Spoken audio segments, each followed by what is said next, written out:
Right, catching up here with Neville Pangrazio. Firstly, Nev, welcome.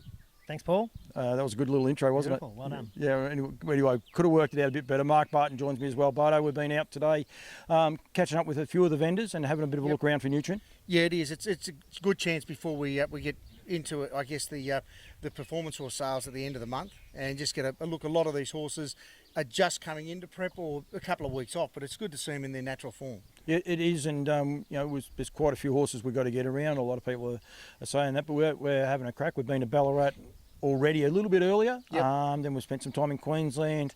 Tomorrow back to the Golden Valley, and then we're going to be going up to New South Wales as well. So we're going to see quite a fair few. Look, we've got between the three sales and also Bathurst, we've got well over 800 horses to sell this season, and it's our intention to try and, between us and also John Coffey, try and get onto as many farms and see these horses before they're actually prepped up as they come through this next couple of months.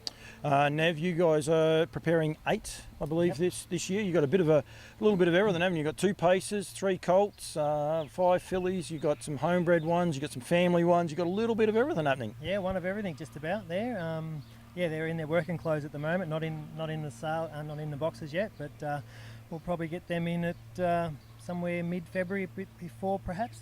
They'll be on the farm here then because, we're encouraging people to get out and get about. Probably not ideal for you guys just at the minute because some of them are at the in-laws farms and just still out adjusting. Yep. You don't rush to get them in and get them prepared? No, we only need 6 weeks. They're generally pretty ripe for time. That's up. Usually any time after that they get a bit bored and we get a bit sick of it as well. So 6 weeks is enough for us. The Pacers and the Trotters, you like the mix? It's a good little mix for you, keeps you a bit active? Yeah. I like the fillies actually. All the fillies look really good at the moment. Some of the Colts might be a bit of a handful, they usually are, but a little snip fixes that sometimes. And but no, there's a mix there for everyone. Love You, a Vincent, and what's the other Colt? I'm in trouble. That's the Sky Valley. Sky Valley, is it? Yeah, could be too. No, it's a 10 No Trump. Sorry. 10 No Trump, rightio. So that's what I'm saying. There's a good little mixture of everything. And then with the fillies, you've got 10 No Trump, you've got a Sky Valley. Yes. Riches. Royalty for Life. Royalty for Life. Yes. Pastor Stevens. And an Ultimate Machete. Yes. Yeah. So I'm going okay. I studied me form, but I think it's good because there is like a good choice for everyone. Yep. You sort of cater for all ends of the market too, don't you? You always have. Yeah. We haven't got a really standout one again this year, but Moonshine Linda's in foal, so maybe in a year's time. But they're at the lower end, I guess. So they won't be high price horses. But great pedigrees down the side, and if people want to see, especially a trotting family, great established trotting families, aren't they? Yeah, absolutely. There is no use breeding for anything that's not. No, that's the way Dad's always done it, and that's the way you guys have done it. Great to have 10 No Trump still in there. Yeah, he's getting down in the twilight of his career now. He doesn't get many mares, so he's still got 2 that are going through this year, but just about done after this. But you get to see a lot of different horses. You get to get a lot of different breeds. I actually am amazed, and people, like, even before we do these records, people might say, oh, you do your homework up on it and that, but you don't. You're getting to know the breeds and understanding the black type and how it works in these pedigrees. Yeah, absolutely. And like we've said before, the depth of size represented in this catalogue is probably the most diverse range of size represented in an Australian sale catalogue, I think. So I think that's important for industry. We said earlier today that we've had such a strong influence from Bettor's Delight, Endart Major. It's good to see some of these commercial size and these colonial size given a chance, and the market will see where they land. And I guess it's not just first season; it's that second, third season sire that they prove themselves. And I'm sure something's going to come through in this next couple of seasons that'll really start to take the place of some of these great stallions that have been there before. Well, there has to be a changing in the guard, doesn't there, Nev? Of course it does. We've got there one by Vincent, so they're starting to go along okay now, and we hope the Ultimate Shets, come up and get going as well. We've effectively Art Major, Bettor's Delight. They're 2 stallions that were those pinnacle stallions and been our flagships for so long. So we've had plenty of Art Majors and Bettor's Delight as well over the years. So. Yeah, and they continue to go. And the two pacing mares are both great mares. Nat Survival. Nat's a Christian. Nat's a Christian, sorry, Saviour Claire. Saviour Claire is out of Pacific Charm. She was only her second or third foal that she had, and we lost that good mare. So she's the last of her. and Nat's a Christian is out of, oh, well, she's a half sister to Pacific Charm. So yeah, but they've been really good over the years, and beautiful looking animals, and no doubt those two that are out of them will be well sought after. Pacific Charm make a ladyship mile?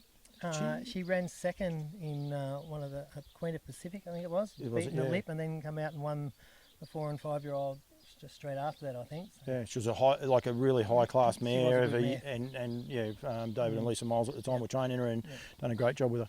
And I was going to say, the trotters, again, like Victoria's the home of it. There's 82 in the catalogue in Melbourne, about 110 trotters total. But good odds when you look at, roughly half of those are fillies. So 40 or 50 fillies, they'll chase 62,500 as 2-year-olds with the Nutrien race. And then they've got 125,000 guaranteed again for the 3-year-old race series. So good odds for people, particularly with the residual value. I think the fillies, particularly trotting fillies. There's plenty of good races, not just in nutrient sales. So after that, there's plenty of good trotting races coming up, and you've got to be good too to be in the top ones. They go pretty fast these days, and so we hope to be able. Well, they all get there. They all make the races, and you hope that one turns up to be a real nice one. So.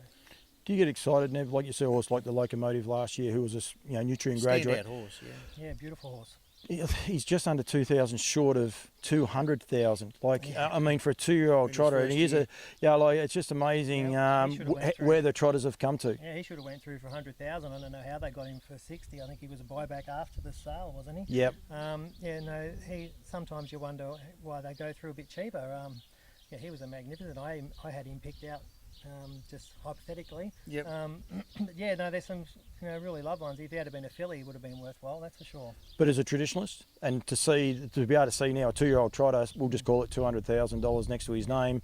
Cravache Dior, I think he's pushing 300, like as a 3-year-old. Like, it's just scary now what these trotters are able to do, and it is with the support of Yabby Farms, or Harasta Trotters and Aldebaran Parks, and everyone pushing the breed along. It's exciting. And then, what'd you say then, 116 in the sale? Yeah, about 110 to 115 over the three states. And there's 16 in New South Wales. 16 in Queensland and 14 in New South Wales. Correct, which is that part's exciting too, going for a sale, isn't it? They're starting to catch up in the prize money against the Pacers too. We often raced for lesser money than what the Pacers did, but they're splitting the sexes up now and all those type of things through the futurities, and a good horse can make a lot of money these days. And the trotters, they've got longevity too. They've got the ability to keep going too. Yeah, it's exciting. I think it's great. I'm sure Dad probably enjoys it. I reckon the one thing he'd enjoy the most is being able to watch trot races all the time, because there is so many of them on now. Oh, he loves it too. It's good coverage these days too. You can watch on the home channel there, and Trots Vision, and they sit back and they watch them all, and you can't miss any races these days. It's great. When will you bring yours in? Mid-February, probably a little bit before 10th or 12th of February probably. And people from that point on, you encourage people to come and have a look at them? Yeah, no, we're always here, so you can just drop in, give us a call, or just drop in, it'll be fine.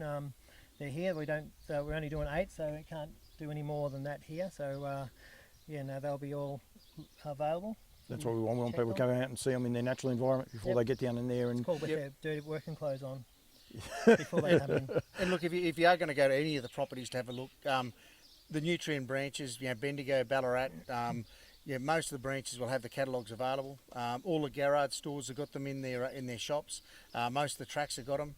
Make contact with us. Paul, you rarely leave home without a box full of catalogues in your car. Yep.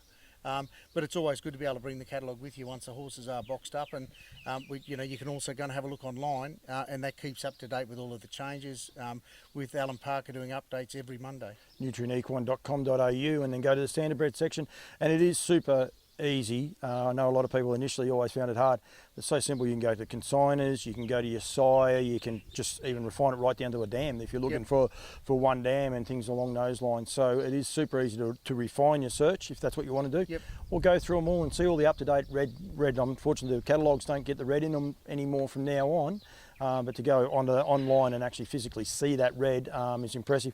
And I know, I just saw a post up there today, but basically the Cobram Cup meeting, there was massive changes right through from that meeting, which had a great bearing on this catalogue, which those parts of it are so super important because it makes them current. What did you say the week before when we got to Queensland? Something like 130 changes. 130 horses, we had, I think about 90 of them had a change. So it was 60 odd %. But then week in, week out, we're around between 35 and 40% of the catalogue has an update. So, and that, which creates a bit of work, but it's also keeping it current. So there's something like 250 to 300 changes here some weeks. The Nutrien catalogue is online now. The first sale is in Sydney. Starts on the 3rd at about 5 o'clock. We're going to have a parade. So roughly around the 2nd, 3rd, there'll be horses arriving at Warwick Farm. So that'll be the start of it. Brisbane the week after, then to Bathurst the week after that. That catalogue is coming out shortly, Barto. It's going to be goes to print tomorrow, actually. Yep. Is it online now? Or it's online now. Yeah, there's just under 100 horses now. We're up around 90 horses. Yep. And it's an impressive catalogue of horses. Important, all of the Bathurst horses are eligible to be paid up for the Nutrien Race Series too. So if you do go to that regional market, it's back to, it's nearly 100 horses again, quality catalogue and affordable horses there. But I'm sure we've seen some great horses. I think Lochinvar Art might have been a Bathurst horse. Yeah, that's a lot of people don't realise that. They know he's ready to run, but he was actually previously purchased through the Bathurst sale for I think about $4,000. Yeah, not a lot of money. No, nice buy for someone along the line. And then Melbourne, of course, from the 1st to the 3rd, roughly about 550 will be the changeover lot. 555 will be. Sorry. Yeah, so we'll stop at 554 on the Sunday. And the first one to go through. First one out on Monday morning at 11. I think 12 noon. I think we're selling on the Monday. Yep. And that'll be at lot 555. And the Saturday there'll be a live yearling parade as well, where we want people to get there and see all these types, which is it's busy for all the consigners. I know you find it tricky and that, but it's an important and an integral part is to get these horses out these parades, pre-parade them so people can see them, and they might find one that they haven't seen before. Check them all out. It's interesting when we go around, particularly say Queensland for our first season, getting to know some of those families and the mares, and you see a horse on type, and then you go and actually look at what they are. And there's going to be some horses that will be value horses, but when you actually see them on type, they're real racy horses. There's some good stock there. No, absolutely. We want people to get online, check it out, nutrienequine.com.au. Get out to all the farms. Neville, thank you. Thank you very much. Any chance we get Louise on next time or not? None. I'm going to try. Every time I'm going to keep trying, but we never know. We might get her one day. She talks well out of the camera.